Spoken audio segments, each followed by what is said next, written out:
All right, ladies and gentlemen, welcome back to another episode of the Burger Report. Your number one choice for news, politics, and your mom. I, of course, am your dad and host, Dave Steppenwolf, but you can call me Papa.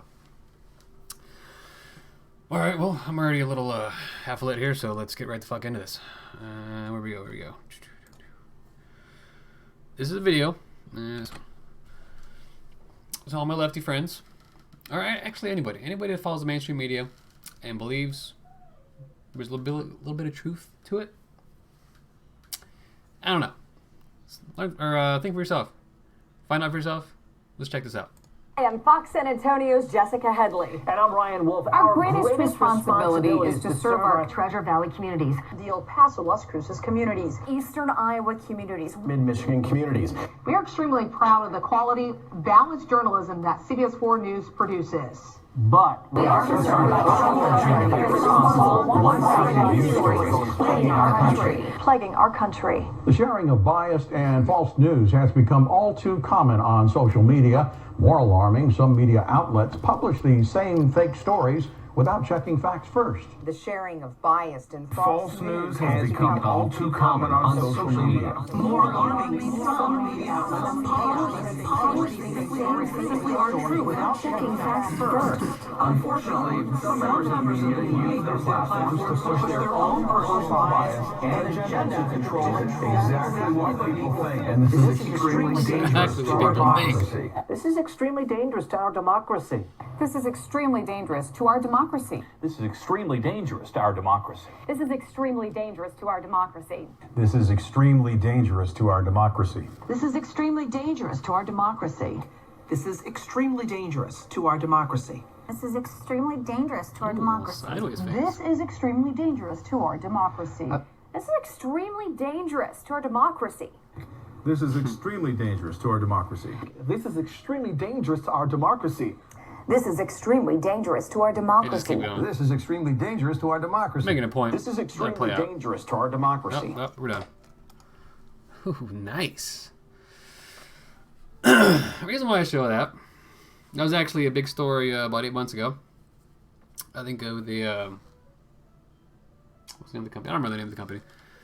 It came out, obviously. A lot of newscasters scripted. A lot of people actually still follow local news, and they take big talking points.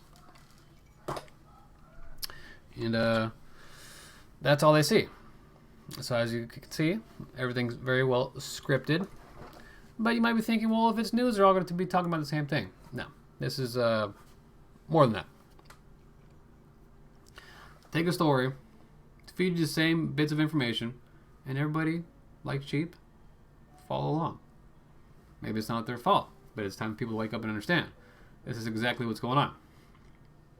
For example, recent stories. Let's switch to, let's see. All right, go back to this one.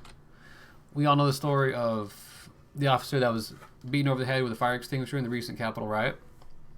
Very sad. They say he died from it. That was the initial story. You follow up. This is ABC News. Let's read through this. Let's see. The guy's name was, I'm terrible at this, Brian Sicknick. All right, the U.S. Attorney's Office in Washington has opened a federal murder investigation into the death of Capitol Police Officer Brian Sicknick, who died Thursday night after suffering injuries in the violent siege at Capitol Hill.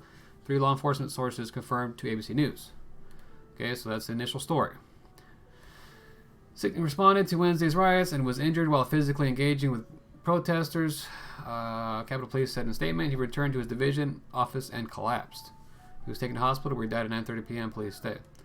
So according to sources familiar with the matter, authorities believe Sicknick's death was driven by a medical condition. So not being hit in the head with a fire extinguisher. There are also investigator reports that he was attacked with a fire extinguisher or another item in the Capitol, sources said. So far, reports of the attack haven't been confirmed, and authorities are hoping to locate video or imagery from the scene. So, was this a fucking made-up story? Sicknick's family said in a statement, many details regarding Wednesday's events and the direct cause of Brian's injuries remain unknown, and our family asked the public and the press to respect their wishes, not making Brian's passing a political issue. Well, they're fucking making it a political issue. And going on to talk about he was a 42-year-old military veteran, worked for Capitol Police, fucking great guy, always wanted to be a cop, police officer. Let's see. Yeah, one of his brother's statements, he passed away a hero. It's incredibly fucking sad. But as I was saying, the initial story was the guy was beaten in the head with a fire extinguisher by Trump protesters and died. There was actually another part of the story, or this is from ProPublica. I don't know if this is a left or right organization. Obviously, ABC's leftist. Let's see. Let's go ahead. Before the death, officially announced Thursday, Sicknick's family was rushing to his home in New Jersey, Washington area. His words circulated on social media. The Capitol Police officer has succumbed to grave injuries. Last they had heard, Sicknick was in critical condition on a ventilator. According to family members who spoke to ProPublica, while some news reports of an unnamed officer was critical condition, being bludgeoned with a fire extinguisher, family members didn't have any details. They say Sicknick was texted on Wednesday.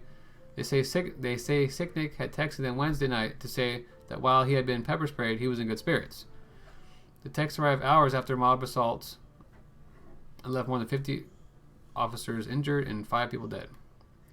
And this is from his brother. He texted me last night and said, "I got pepper sprayed twice, and he was in good shape," said Ken Sicknick, his brother, and his family drove toward Washington. Apparently, he collapsed in the capital city, and they resuscitated him using CPR. So the day after the text exchange, the family got word that Brian Sicknick had a blood clot, and he had had a stroke, and a ventilator was keeping him alive. So as I said, very fucking sad. But the official story is one narrative, and people don't follow that up. This thing is, oh my goodness, this thing's been sticking out, you little bitch. People don't follow up with the stories, and the mainstream media is not going to publish that as a headline. They'll have retractions later on. They're not going to publish that. That's just one example. That poor guy doing his thing at the Capitol duty, doing his thing at the Capitol, police officer, loved his job, shouldn't have died. Maybe the stroke or the heart attack was related to the events of the Capitol. Maybe maybe he had some hypertension, high blood pressure, highly stressful. That could very well be possible. But with the initial story saying he was bludgeoned to death by a fire extinguisher, that everyone was like, "Holy fuck, that's terrible," which it was. Look at these Trump supporters, and it turns out that's yet to be proven. There's no video, no evidence of being hit by a fire extinguisher or other item. Maybe he just got roughed up. Maybe he fell over. Maybe he got pushed and trampled. I don't know. But that just goes to show you the power of the mainstream media. And some people are like, "Oh, you know what? So what? I'll find it. I'll find out the story, or I'm sure there's other media out there to give a different opinion." And what do we have? Mass censorship. Yeah. I don't know if you're familiar with the past couple days. Twitter is either dropped, censored, suspended, or the users themselves on their own deleted their accounts, but over 70,000 people on Twitter are gone. They've lost billions of dollars. They don't give a shit. Facebook and YouTube had already been censoring and demonetizing, and Instagram as well, which is part of Facebook. Anything that has to do with election questioning or COVID questioning. Anything questioning the official narrative has either a little blurb, or there's some kind of censoring, or this video's been taken down, or this video's been fact-checked by our fucking expert fact-checkers that are fucking horseshit. But this is crazy. And I don't know if you haven't seen the recent tweet exposed by Mr. Dorsey. Let's go and play that real quick. This one here. We do intend to do a full retro, as I said in my note. It is going to take some time. And then the other thing, just to close out a little bit, we are focused on one account right now, but this is going to be much bigger than just one account, and it's going to go on for much longer than just this day, this week, the next few weeks. It's going to go on beyond the inauguration. We have to expect that. We have to be ready for that.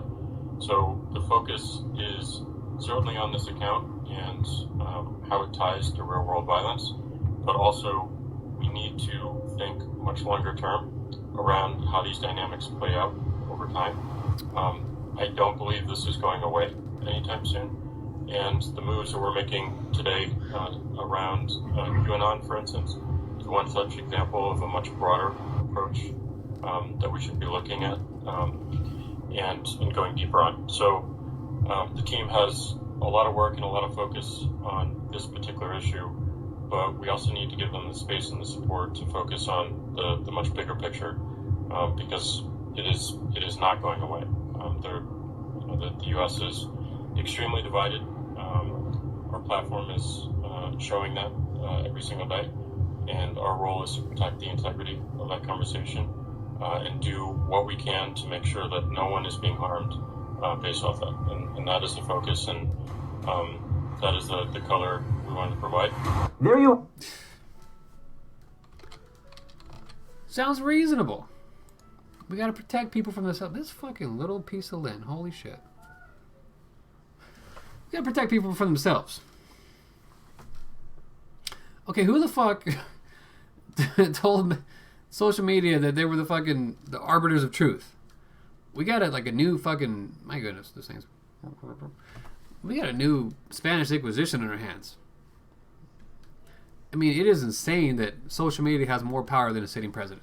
Social media can influence mainstream media or vice versa and block a sitting president's speeches, or they just don't show them. They cancel a sitting president's Twitter account, block his Facebook, probably Instagram. I don't know. They fucking just cancel Trump essentially online. That's fucking crazy. Even the president of Mexico and the chancellor of Germany, who Trump constantly bashes, came out and said, this is un-American. Where's the free speech? This is not how it's supposed to go. We're kind of we're kind of leaders in the matter, and this is a fucking mass censorship. This is huge corporations working with leftist arm of the government, censoring their opposition. Corporations and government. Where have I heard that before? Mussolini. That might have been his actual definition of fascism. My goodness, where have we gone? Where do we go from here? How far do we take this? It's insane. I don't know what's going on. Is there anything else I wanted to cover, essentially? No.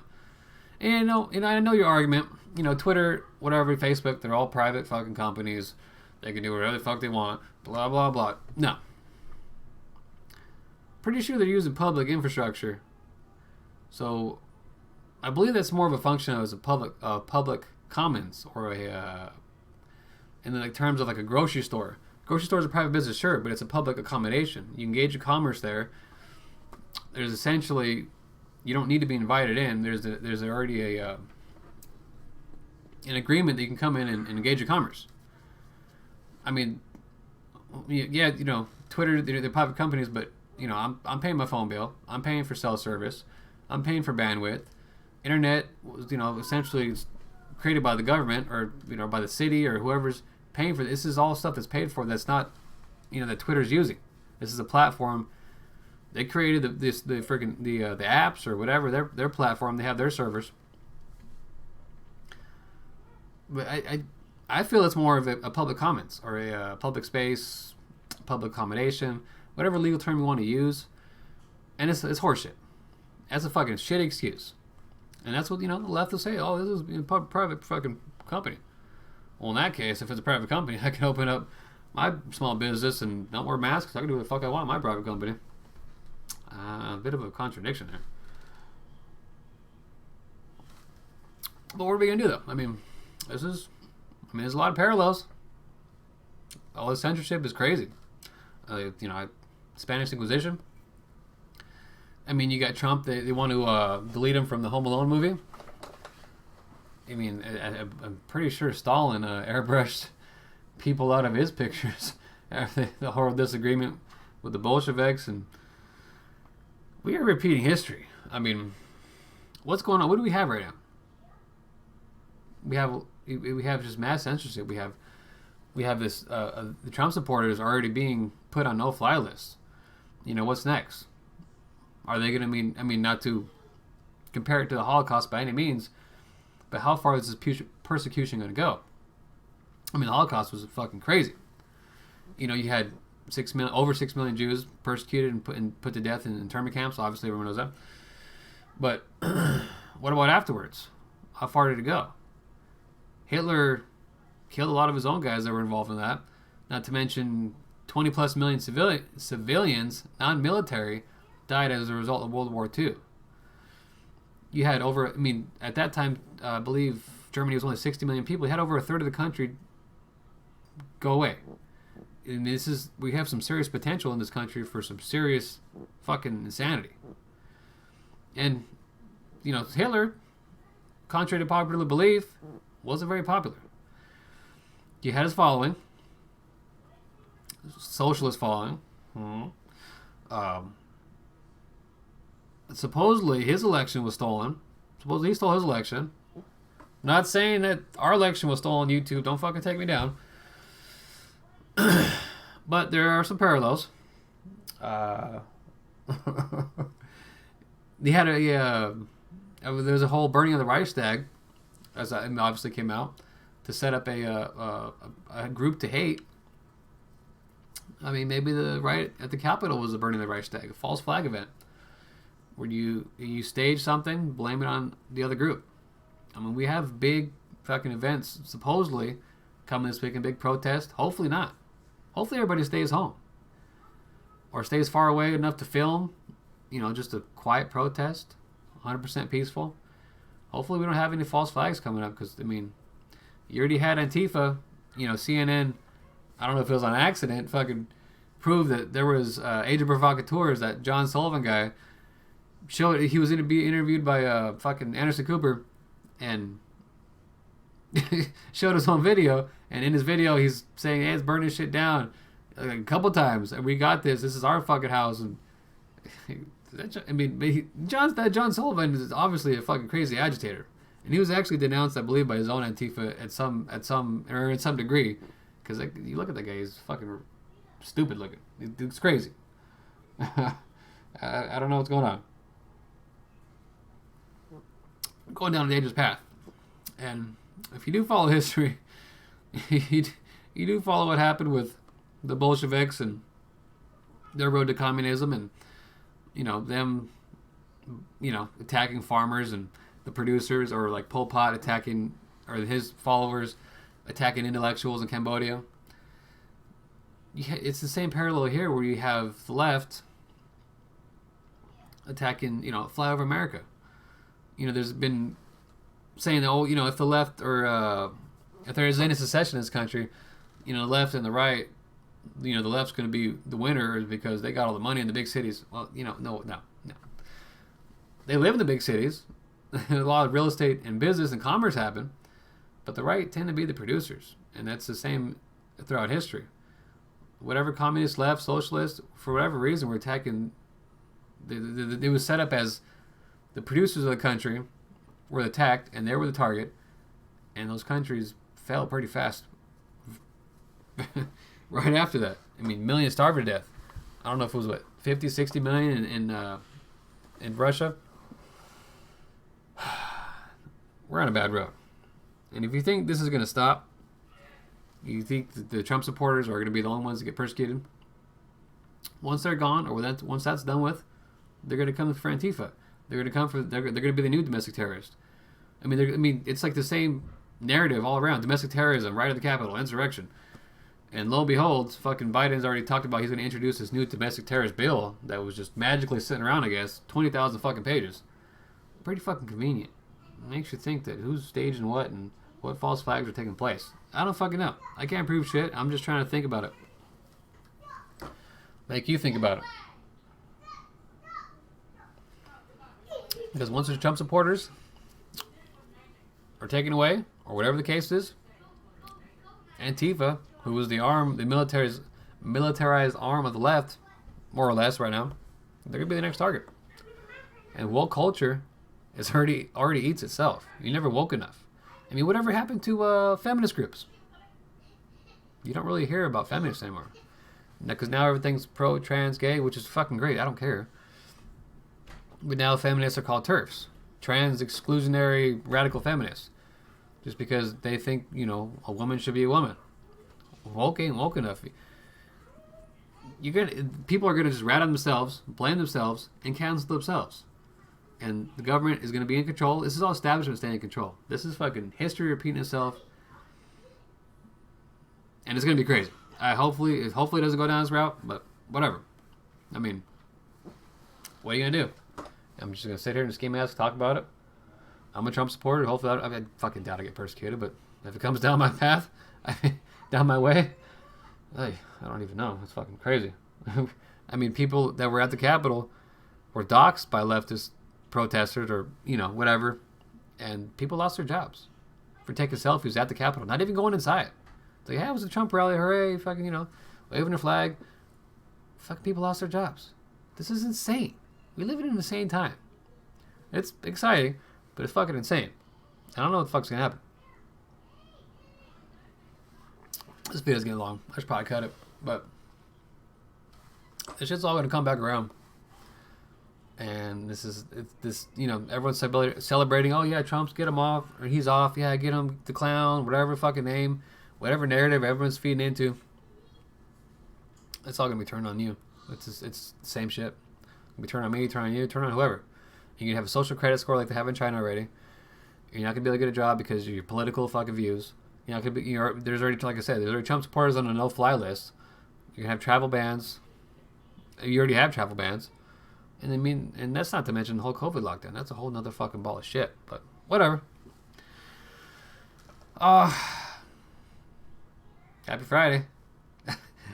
I'm getting a little fucking trashed, but that's cool. I gotta get off.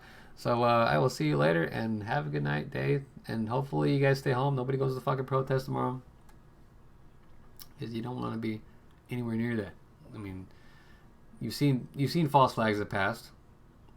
I question 9/11, Oklahoma City bombing. You might want to look that one up. There's a whole, I mean, Waco, all kinds of stuff. There's stuff where you get the government involved, establishment. They got a long reach, and it's fucking crazy. But anyways, see you later.